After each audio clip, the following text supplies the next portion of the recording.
Bonjour, c'est Laurent. Dans cette vidéo, on va s'intéresser à une phrase de Star Ocean 6, une phrase que dit Raymond en français, et qui est やっぱり人間ちゃんとした料理を食ってこそだな。 Alors le sens de cette phrase est un peu obscur. Les traductions anglaises et françaises utilisent comme d'habitude la stratégie de l'évitement, c'est-à-dire qu'ils changent le sens de la phrase. La traduction française traduisant la version anglaise et non pas la version japonaise du jeu, comme c'est le cas souvent, trop souvent, dans les traductions françaises de JRPG ou de jeux vidéo japonais.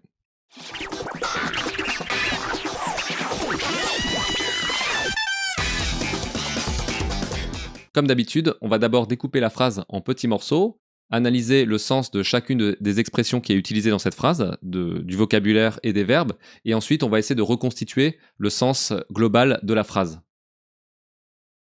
Yappali, c'est le même mot que yahali, et ça signifie comme prévu, ou bien encore finalement. C'est comme ça que c'est traduit souvent dans les dictionnaires, mais en japonais, on utilise yappali ou yahali. On utilise cette expression lorsqu'on va dire quelque chose qui vient confirmer ce qu'on pensait déjà. Ningen, donc c'est les hommes, l'humanité. Ici, dans cette phrase, il n'y a pas de wa pour indiquer le thème de la phrase ou le sujet. Et c'est souvent le cas en japonais actuellement. Donc dans le langage informel, on va souvent faire l'économie de tout ce qui est wa, wo, etc. Parce que ça tombe sous le sens dans la phrase. Comme dans cette phrase-là, le personnage ne dit pas le wa pour indiquer le thème du sujet. Mais on a bien compris que yahari ningen, c'est le thème de la phrase. Chantoshita, ça a comme synonyme en japonais kichinto ou tashikana. Ça veut dire correctement, dans le sens où il n'y a pas d'erreur, il n'y a pas de petits problèmes qui se sont glissés dans la chose en question. C'est pas fait de manière grossière. Et la chose qui suit dans cette phrase-là, c'est ryori, donc c'est la cuisine, le repas. Ensuite, on a le verbe ku, à la forme legno, donc kutte, qui est la façon plus ou moins vulgaire, ou disons informelle de dire tabele. Donc on traduit souvent en français tabele par manger et ku par bouffer. Donc ku, c'est une version un peu plus vulgaire pour dire manger que tabele. Et ensuite vient l'expression qui pose problème dans cette phrase pour les gens qui apprennent le japonais, qui est koso. Ça s'utilise après la forme lenyo d'un verbe. C'est pour ça qu'on a kute koso, et pas ku koso ou tabele koso, c'est tabete koso. Et donc koso, ça se traduit dans les dictionnaires, par exemple, par justement, exactement, précisément. Ça vient accentuer la partie qui précède le koso. Et normalement, cette expression, en fait, elle s'utilise en milieu de phrase. Après, il y a une suite.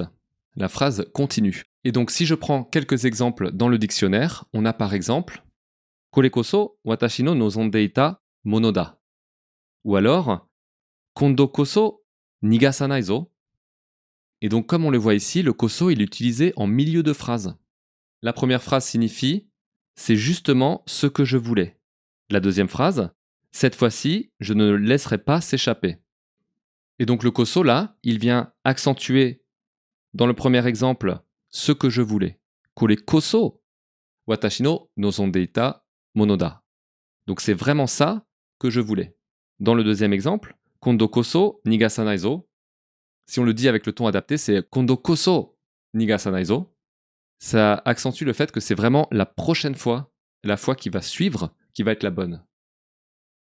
Si on revient à la phrase du jeu dans Star Ocean 6, donc si on reprend la phrase Yahari ningen chanto shita ryori o kutte koso dana, la phrase elle s'arrête avec le koso.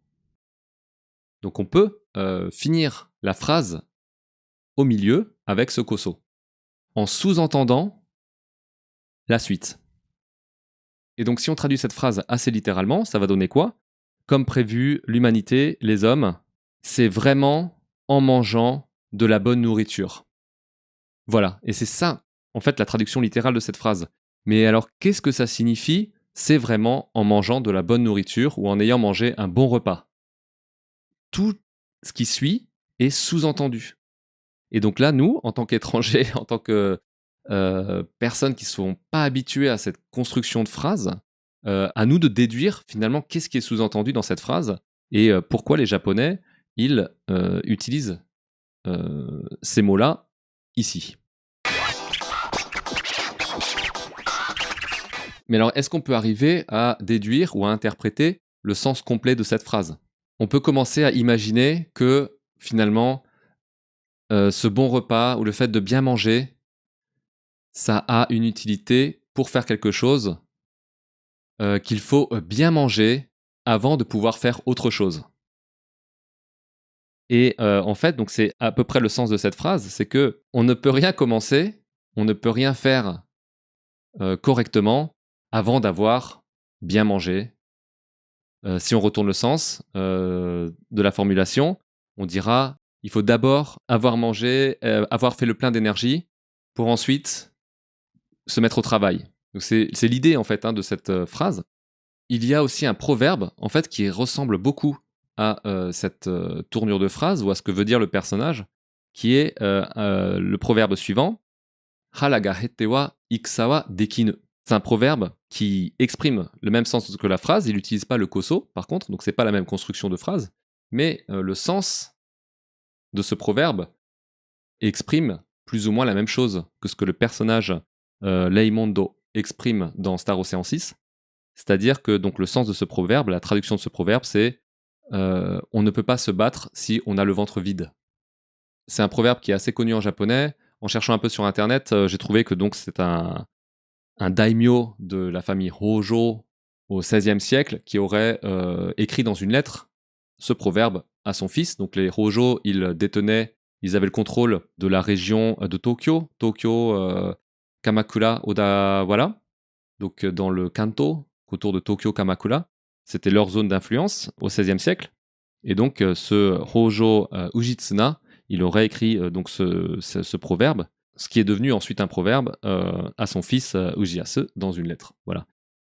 Je suis pas allé jusqu'à rechercher le contexte, dans lequel cette phrase s'inscrit dans la lettre, mais donc cette phrase, c'est donc, «Hara ga hette wa ikusa wa dekinu», donc on ne peut pas se battre le ventre vide.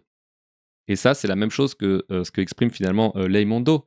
C'est-à-dire que, voilà, les hommes, d'abord, il faut manger, il faut avoir le ventre plein, il faut faire le plein d'énergie et après, on peut se mettre à la tâche. Après, on peut commencer à penser aux choses sérieuses et à avancer. Ce qui est pas du tout le sens des versions anglaises et françaises. Donc eux, ils ont carrément changé, le sens de la phrase. Donc ils ont dit, en anglais: «That's the kind of meal that makes you glad to be alive», et en français, c'est exactement le genre de repas qui vaut le détour. Voilà, donc à part le fait de réutiliser le vocabulaire du repas, de manger, ça exprime pas du tout le sens de ce qui est exprimé en japonais. Et donc voilà, alors comment est-ce qu'on pourrait traduire correctement cette phrase, depuis la version japonaise? Avant toute chose, on a vraiment besoin de manger un bon repas. Ou, rien de tel qu'un bon repas pour nous redonner du cœur à l'ouvrage. Quelque chose dans ce genre-là. Donc, ce à quoi va servir l'énergie fournie par le bon repas n'est pas indiqué concrètement, mais c'est suggéré, par, donner du cœur à l'ouvrage ou, avant tout, nous, on a vraiment besoin de manger quelque chose de correct pour, et là, c'est suggéré, ben, pour commencer à réfléchir, pour commencer à discuter, pour aller, se battre contre quelqu'un et cetera. Voilà. Voilà, c'est tout pour cette fois. On se retrouve à la prochaine vidéo.